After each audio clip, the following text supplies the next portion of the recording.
Spočiatku bol normálny typek jak každý iný, ale počase začal robiť samé hovadiny. Stal sa z neho jeden obyčajný feťak a klamár, ktorému už neverí ani jeho vlastná mama. Keď ganžu máš, tak vtedy s veľkou náručou ťa víta, ale keď není nič do bytu ani nepustí ťa. Nikto mu neverí už ani vtedy, keď sa pýta. To čo už on robí je podľa mňa len debilita. Za každým jedným slovom si sere iba do huby. Niekedy sa správa, jak keby požal divé huby. Nemám rád na ňom to, že nikdy nedodrží sľuby. Sa čudujem, že ešte nikto mu nevybil zuby. Požičiava si peniaze, ale nevie ich vrátiť, preto sa s ním už ani nikto nechce kamarátiť. Nezabúdaj, že občas treba aj tie dlhy platiť, pretože nikdy nevieš, kto a kde ťa môže zmlátiť.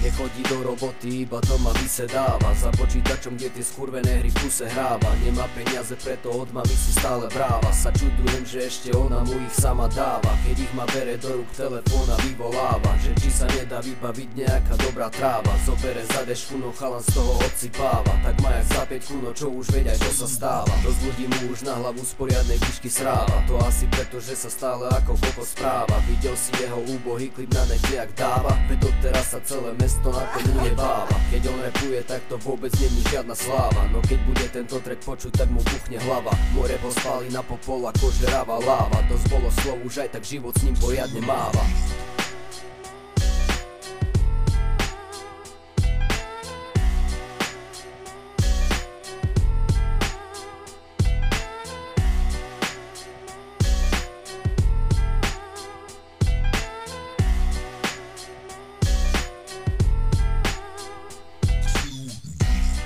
Roman, mňa neojebávaj.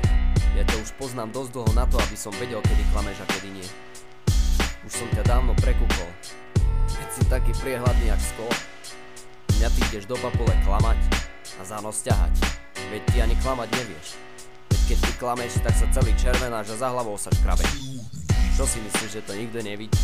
Keď nie všetci ľudia sú sprostí ako ty, tak týmto štýlom veru nezískaš kamarátov.